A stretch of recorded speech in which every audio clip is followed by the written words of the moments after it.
Oui, je reviens. J'attends toujours vos réactions sur les sons. J'attends vos réactions sur les sons. Je disais, par la grâce du Seigneur, que nous continuons sur la mission de l'Église. Je disais que la mission de l'Église doit accomplir une mission. Et cette mission est celle de sauver les âmes, d'enseigner les gens, afin que ces derniers aient la connaissance exacte de la part du Seigneur. Mais nous avons constaté qu'il y a des éléments qui empêchent l'Église d'accomplir sa tâche correctement. Voilà pourquoi si nous sommes Église du Seigneur, nous devons veiller à ce que la mission s'accomplisse telle que le Seigneur l'avait ordonnée. Je précise que cette mission n'est pas la nôtre, c'est la mission du Seigneur Jésus-Christ. Il y a une phrase que j'ai toujours répétée.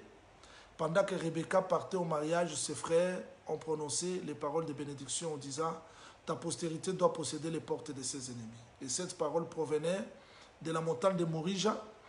Quand Abraham descendait avec son fils, l'Éternel avait dit que ta postérité puisse posséder les portes de ses ennemis. C'est-à-dire l'Église est dans une promesse de la conquête.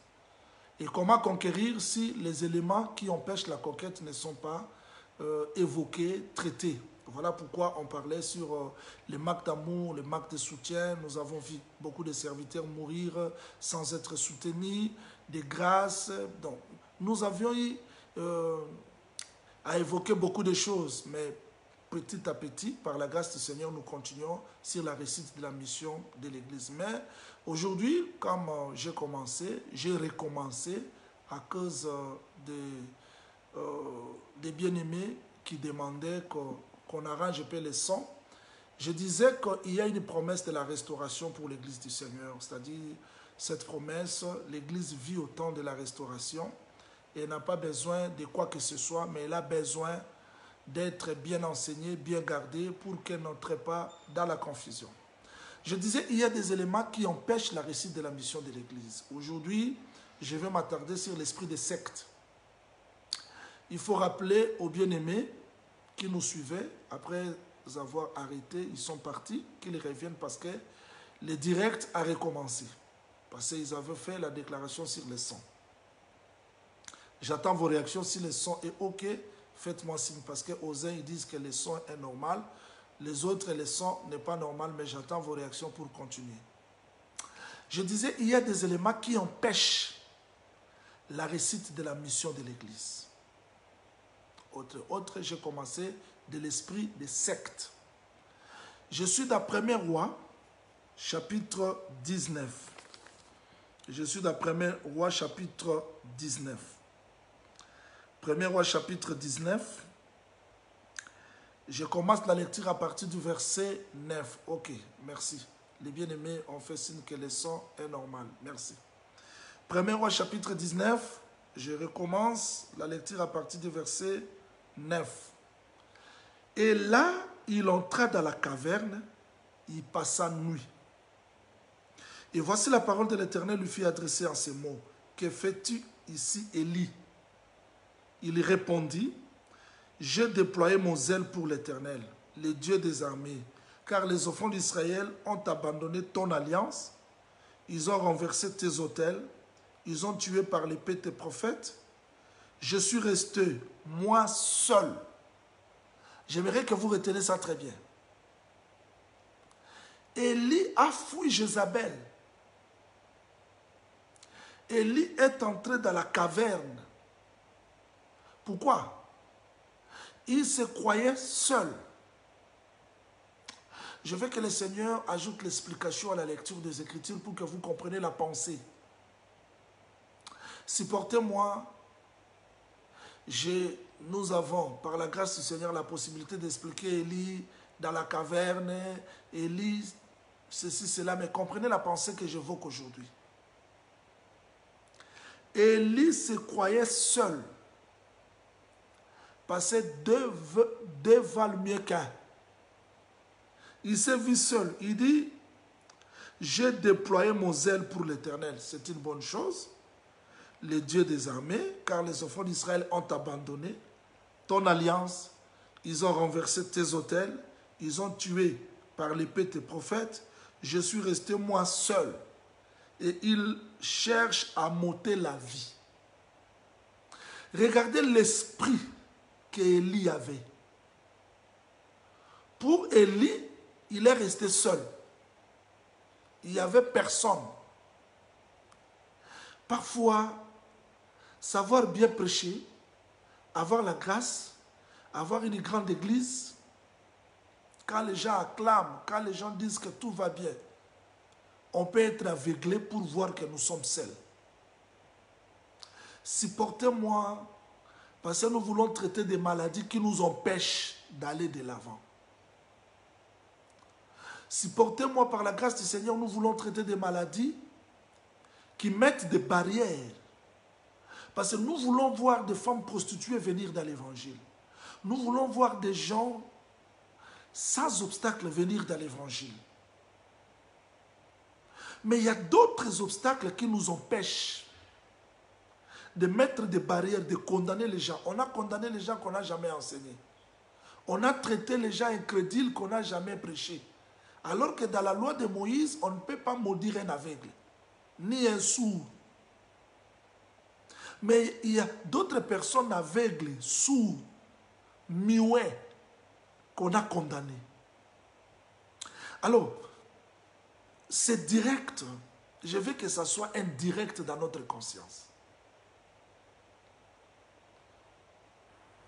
Alors qu'Israël ne pouvait pas maudire un aveugle. Mais qu'est-ce qui a fait que nous soyons comme ça? L'extrémisme. On a cru que tout s'est arrêté à nous.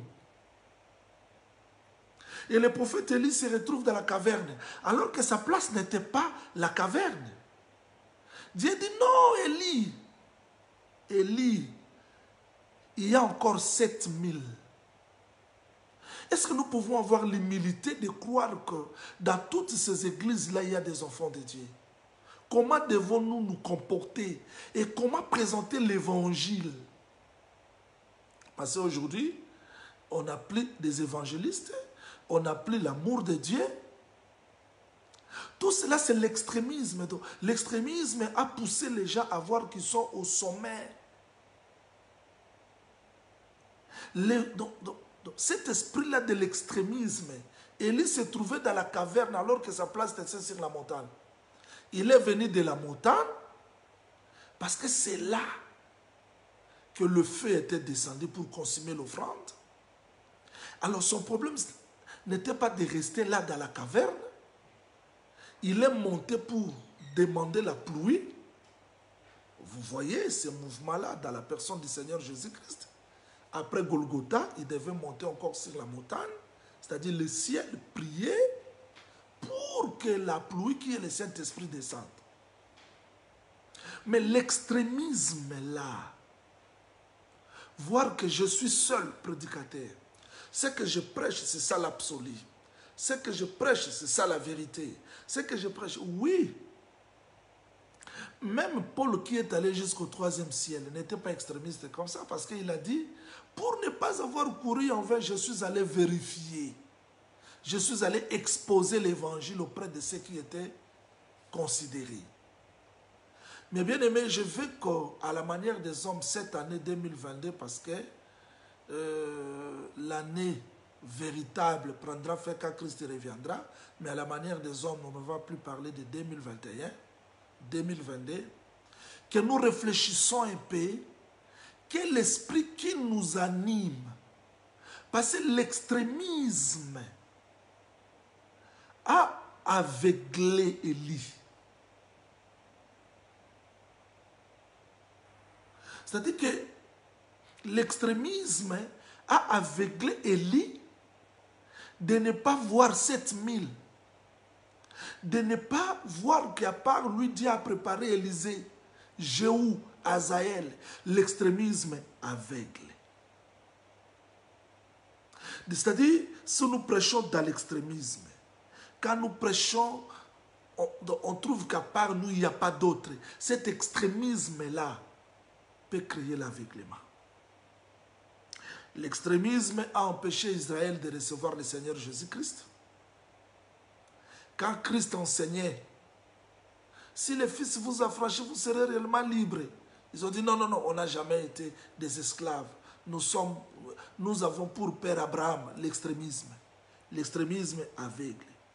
L'extrémisme a aveuglé Élie de ne pas considérer qu'il y a les 7000. L'extrémisme a aveuglé Israël de ne pas considérer que Jésus-Christ leur disait la vérité. Je dois vous dire, pour avancer, Dieu n'a pas besoin de demander la permission à qui que ce soit pour se révéler à un peuple.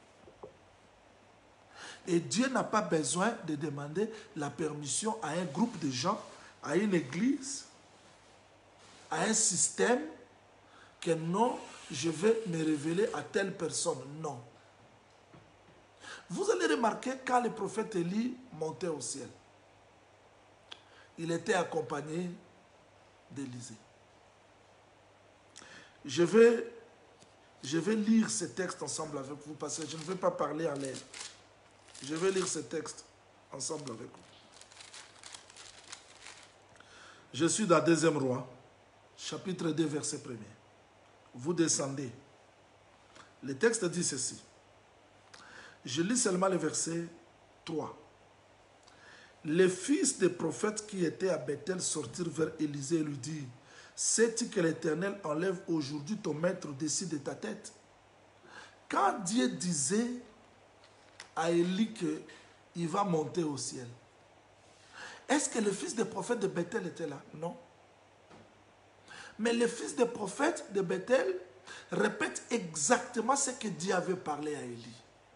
Nous devons avoir l'humilité, s'il vous plaît, l'honnêteté de reconnaître que Dieu peut se révéler à qui qu'il soit comme il veut, parce qu'il est souverain.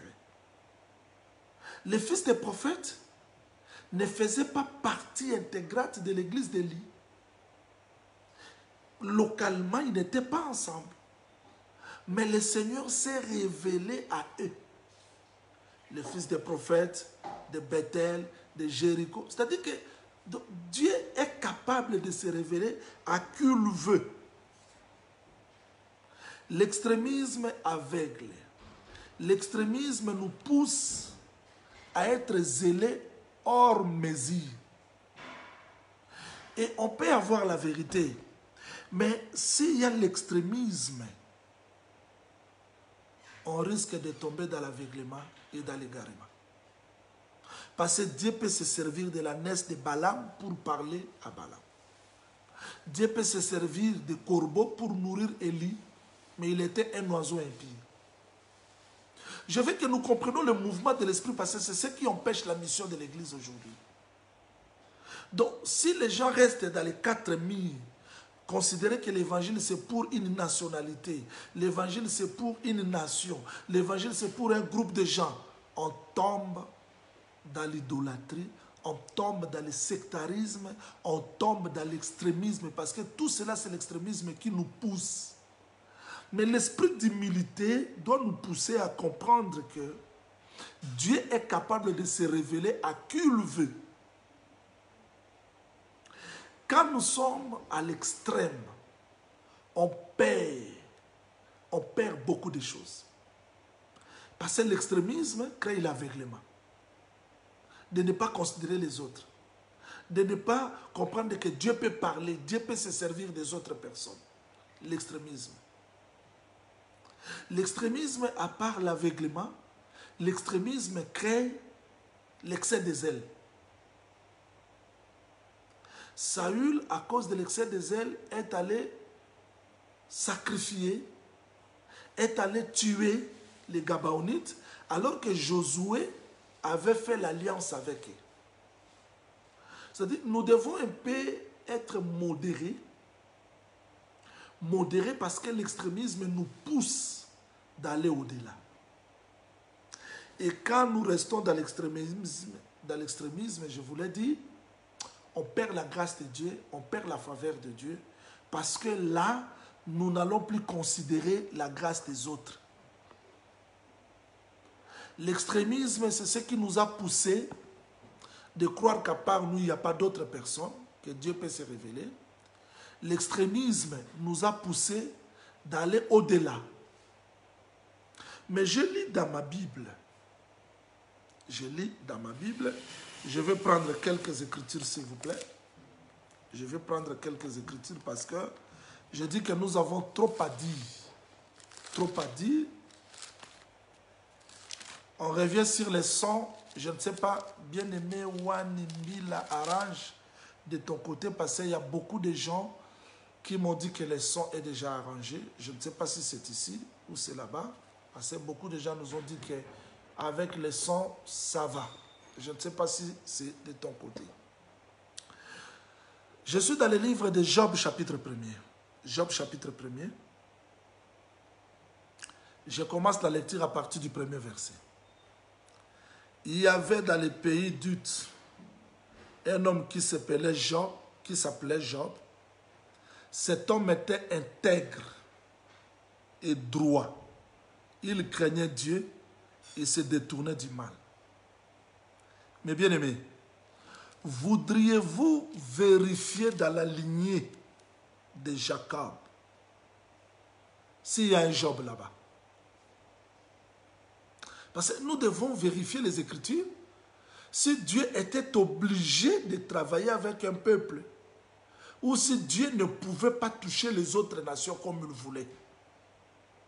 Job n'était pas israélite. Et le texte dit ceci. L'Éternel dit à Satan,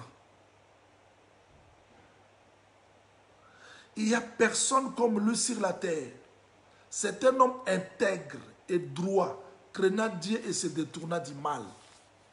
Oh, dans le temps où Job craignait Dieu, se détournait du mal, si vous vérifiez l'argent que Jacob avait utilisé, le Kézita, ça correspondait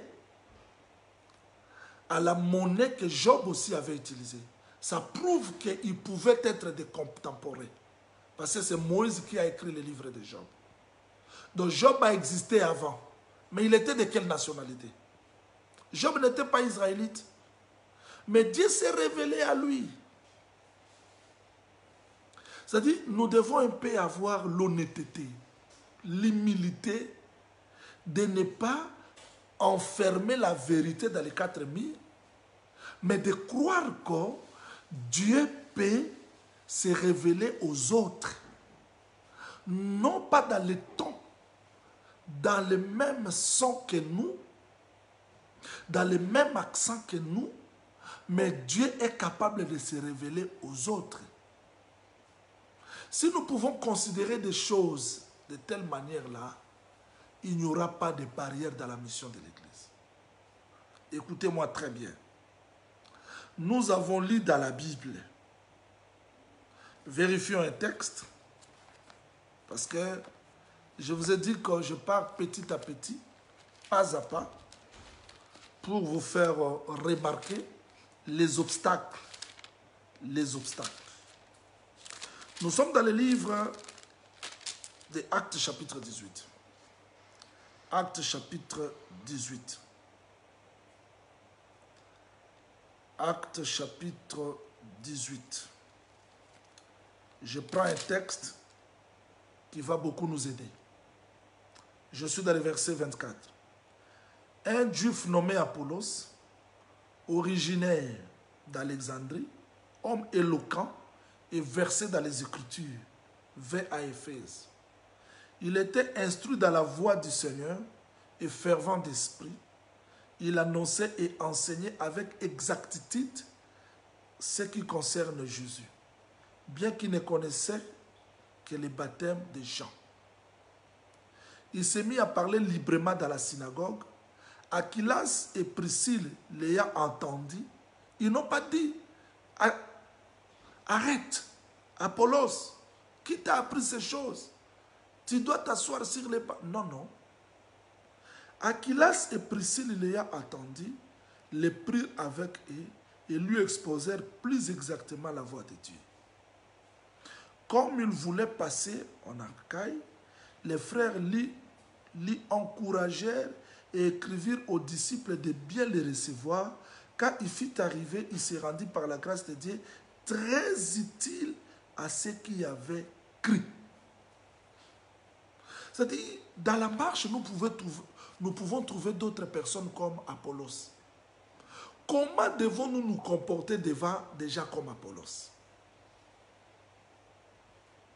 C'est-à-dire, Dieu a des gens. Apollos était déjà enseigné. Il était instruit, mais pas dans l'exactitude. C'est-à-dire, dans la marche, je parle de l'esprit de l'extrémisme parce que si vous trouvez un Apollos, mais c'est fini, c'est un homme à battre. Où est-ce qu'il a appris ces choses? Mais nous ne sommes pas des dieux pour limiter, pour montrer à Dieu à qui il peut se révéler. J'ai parlé sur Job. Job n'était pas israélite. Si vous commencez à partir d'Abraham, Isaac, Jacob, tout consort, Job n'était pas là. Mais comment il craignait Dieu? Comment Dieu parlait avec lui? C'est-à-dire ces choses sont écrites pour nous instruire. De ne pas enfler, de nous enfler d'orgueil. Comme si la parole sortait de chez nous. Mais il faudrait avoir un peu l'esprit d'humilité, de la simplicité, parce que l'extrémisme nous amène dans l'aveuglement. L'extrémisme nous amène dans l'égarement. De ne pas considérer d'autres. Alors que Dieu est souverain. Dieu peut se révéler à qui il veut. Je vais, par la grâce du Seigneur, exhorter les enfants de Dieu. Nous devons sortir de nos 4 murs. Nous devons porter l'évangile parce que la mission n'est pas dans les 4 murs. La mission n'est pas seulement dans une nation. Non. La mission, c'est pour les extrémités de la terre. Mais si nous restons dans les 4 murs, si nous considérons qu'à part nous, il n'y a pas d'autres, là nous tombons dans l'extrémisme. Et l'extrémisme est aveugle. Jésus-Christ pouvait tout parler aux enfants d'Israël, mais parce qu'il était des extrémistes. Moïse a dit ça, Moïse a fait ça. C'est l'aveuglement. Je crois un homme qui parlait très bien comme Paul, comment il pouvait dire que nous prophétisons en partie, nous connaissons en partie. Je vais à travers ce direct rappeler aux serviteurs, aux enfants de Dieu, aux ministres de la parole, notre responsabilité.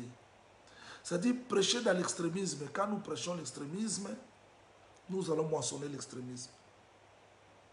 Quand nous prêchons l'amour, nous allons moissonner l'amour. Alors l'extrémisme a mis beaucoup de barrières. A mis beaucoup de barrières et nous a empêchés d'avancer, d'aller de l'avant. Nous avons vu, pendant que frère Pierre prêchait, je vais vous faire comprendre quelque chose dans l'extrémisme et puis revenir dans une petite exhortation. Je suis dans le livre des Actes chapitre 10. Je suis dans le livre des Actes chapitre 10.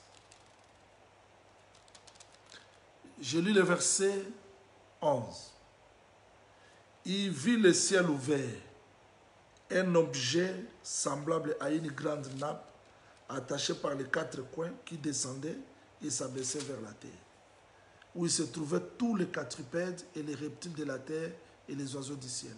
Une voix lui dit, lève-toi, Pierre, tu es mage. Voilà l'esprit de l'extrémisme. Pierre dit, je n'ai jamais rien mangé de souillé ni d'impie. Et pour la deuxième fois, tandis que Pierre ne savait en lui-même que penser du sens de la vision, voici les hommes envoyés par Corneille s'étaient mis en quête de la maison de Simon, se présentèrent à la porte. Ils demandèrent à haute voix si c'était là que logeait Simon, surnommé le Pierre. Vous voyez? C'est-à-dire que Pierre, bien qu'il ait sauvé, bien qu'il a reçu le Saint-Esprit, mais il y avait toujours l'extrémisme juif. Même ce que Dieu a déclaré pire, lui considère ça toujours impie. L'extrémisme empêche l'évangile d'avancer. Et quand frère Pierre entre là-bas, il dit, vous savez que pour nous les Juifs, il ne nous est pas permis d'entrer dans la maison des nations. Jusque-là, il n'avait pas encore compris. Pendant qu'il prêchait, le Saint-Esprit est descendu. C'est alors qu'il dira, bon, on ne peut pas refuser l'eau du baptême à ces gens qui ont reçu le Saint-Esprit comme nous. L'église de commencement devait poser des questions à Pierre. Pourquoi il est allé chez les païens? Mais Christ est mort pourquoi? Vous voyez l'extrémisme? C'est-à-dire que l'extrémisme nous empêche, l'extrémisme nous pousse de créer l'obstacle à la mission. Je dois vous dire des choses vraies. L'évangile qui a commencé à Jérusalem, c'était l'odeur. Dans le livre des Cantiques, chapitre 1er, quand vous commencez, je m'en vais lire ce verset. Je lis ce verset parce que je pars là-bas pour terminer aujourd'hui. Je dis que nous sommes dans la série de la mission de l'Église et nous allons partir petit à petit, si par la grâce du Seigneur, enlever quelques écueils qui nous empêchent de réussir la mission. Écoutez, le texte dit ceci. Je suis dans le verset 3. Cantique 1, verset 3. Tes parfaits ont une odeur suave. Ton nom est un parfait qui se répand. C'est pourquoi les jeunes filles t'aiment. Donc, le nom des bien-aimés, le nom de Salomon, c'est un parfait qui se répand. Le parfait se répandre veut dire quoi? Quand la sœur Marie entre avec le parfait dans la maison, personne n'a senti l'odeur. Personne n'a compris que le parfait est entré. Ça, c'est l'entrée de Jésus dans la maison d'Israël. Parce que cette maison-là, c'était la maison d'Israël. Parce que Jésus-Christ est clair, il dit, Simon, je suis entré dans ta maison, mais tu ne m'as pas embrassé. Je suis entré dans ta maison, mais tu ne m'as pas. Donc Jésus-Christ est venu chez les siens, mais les siens ne l'ont pas reçu. Ça, c'est l'entrée de parfait dans la maison de Simon. Mais il fallait qu'une femme se prosterne. Vous voyez? Elle s'est prosternée quand elle a brisé le parfum. L'odeur s'est répandue. Alors, tous les gens de la maison ont commencé à se poser des questions. Jusqu'à ce qu'ils ont reconnu l'odeur, la valeur du parfum par son odeur. Donc, Jésus-Christ, en entrant dans ce monde, le corps qu'il portait, c'était un vase. Et dans ce vase se trouvait l'évangile qui était son nom. C'était le parfum. Il fallait qu'il monte à la croix de Golgotha, qu'il s'humilie pour que ce parfum soit brisé. Remarquez, avant que Jésus-Christ ne meure, parce que l'odeur de parfum n'était pas encore répandue, il disait chaque fois, s'il guérit quelqu'un, ne dit à personne. Pourquoi dire à personne? Parce que le parfum était dans une bouteille qui s'appelait Jésus. Il envoie les apôtres. Il dit, n'allez pas chez les païens. Pourquoi? Parce que le parfum ne s'est pas encore répandu. Il guérit quelqu'un, il dit, il ne faut pas dire que Jésus-Christ. Pourquoi? Parce que le parfum n'était pas répandu. Mais quand il monte à la croix de Golgotha, le parfum est répandu.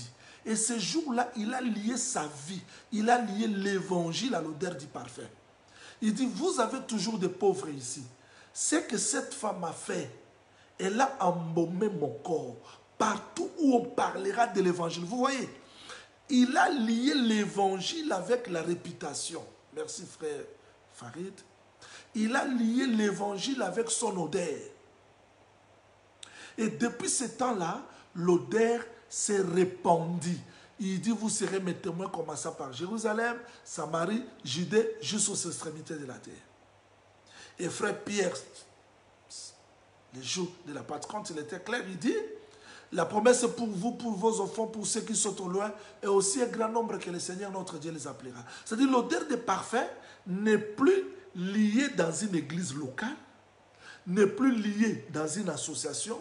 Vous n'allez pas dire que tout l'odeur là, s'est répandue à partir de nous. Ça, c'est être antichrist. Donc, Jean-Willy ne peut pas dire que tout ce que les gens prêchent vient de moi. Non, non, non, non. Ça, c'est contredire l'évangile. Chaque assemblée a son expérience. Mais ne faites pas de votre expérience l'expérience de l'évangile. Ça, c'est votre expérience. Moi, j'aime les gens qui racontent comment est-ce qu'ils ont rencontré le Seigneur. Comment est-ce que Dieu les a visités. Oui, c'est votre expérience, mais ne faites pas de cette expérience l'expérience universelle, parce qu'il n'y aura pas de deuxième Pentecôte. L'odeur répandit le jour de la Pentecôte. L'odeur répandit le jour-là de Jérusalem. Cette odeur, on n'a pas besoin d'un autre, de l'autre Pentecôte pour que l'odeur se répande. Jésus-Christ ne va plus mourir 2 fois. Il est mort une seule fois, l'odeur est répandue parce que depuis la croix, les soldats romains ont reconnu que celui-ci était le Fils de Dieu parce que l'odeur s'était répandue. Avant qu'il meure, ils ne le connaissaient pas. Mais après sa mort, l'odeur est répandue. Donc il y a d'autres débats qu'on doit laisser parce que ça fait la honte, ça contredit l'évangile. J'ai dit la fois passée, disons-nous la vérité, les apôtres sont décédés dans les premiers siècles. Mais tous les gens qui ont suivi, jusqu'à ce que vous commencez votre église dans 1900 et quelques, est-ce que Dieu n'avait pas un peuple? Est-ce que ces gens-là ne sont pas sauvés parce qu'ils ne parlent pas comme nous? Non! La connaissance augmente. Alors nous n'allons pas dire que passé aujourd'hui, on peut expliquer les crocodiles, l'hippopotame, que les gens qui n'ont pas expliqué l'hippopotame et les crocodiles ne sont pas sauvés. Non. Là, c'est l'égarement. Nous entrons dans l'extrémisme. Rentrons, ayons un peu l'esprit d'humilité, de la simplicité pour permettre à l'évangile de toucher partout. Dans la marche, nous allons rencontrer des Ammonites, des Moabites, des Égyptiens, des aveugles. Nous allons rencontrer beaucoup de gens, des sourds. Nous allons rencontrer quelqu'un qui essaye. Alors, par la grâce du Seigneur, le Seigneur est capable de les ramener. Parce qu'il a d'autres brebis qui ne sont pas dans son pâturage. Je veux que Dieu nous accorde l'amour divin. Toi qui es voyant, tu dois avoir l'amour divin, compassion des âmes. Jésus-Christ comme Dieu n'a pas regardé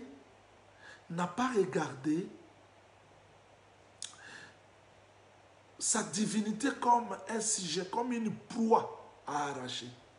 Mais il s'est humilié. Si nous pouvons nous humilier, il est écrit l'homme quittera son père et sa mère, s'attachera à sa femme. Ce n'est pas la femme. L'homme, c'est l'homme fort. La femme, c'est la faiblesse. Si tu es fort, va chez les faibles. Et avec beaucoup d'humilité, non démontrez votre force, votre extrémiste, parce que ça détruit l'œuvre de Dieu. Je veux que ce direct vous bénisse. Je veux que ce direct suscite l'amour, la compassion des âmes, de prier pour les âmes. On n'a pas le temps de faire trop de débats, mais on a besoin que cet évangile touche les païens, les non-éclairés. N'ayons pas la supériorité des langages chez les gens égarés, mais allons dans l'humilité, allons dans la simplicité, que les gens ne nous découvrent pas, que les gens trouvent Christ et que les gens sentent l'amour divin dans nous, que les gens n'écoutent pas seulement des révélations, devenons la révélation, que les gens découvrent l'amour divin, que les gens découvrent l'évangile que nous prêchons. Salomon, tout ce qu'il parlait a été vu. Alors cet évangile aura la force de sauver les âmes. Je veux que ce direct soit réellement indirect dans nos âmes. Ayons la compassion des âmes. Ne traitons pas des gens des incrédules. Tout le monde est crédule, non. Même Israël ne pouvait pas combattre les gens. Tout le monde. Mais Dieu avait dit, si tu frappes la porte, ils n'ouvrent pas, combattez-les. Mais les gens qu'on n'a pas frappé la porte, on n'a pas prêché, on ne peut pas les combattre. C'est-à-dire, nous devons avoir l'esprit d'humilité, nous devons avoir l'esprit de l'amour pour que l'évangile, pour que la mission réussisse. Je veux que ces paroles d'exhortation, ces paroles de réflexion nous amènent à comprendre la mission de l'Église. Notre rendez-vous, c'est chaque samedi à 21h heure de Kinshasa. Que le Seigneur Jésus-Christ vous bénisse. Merci.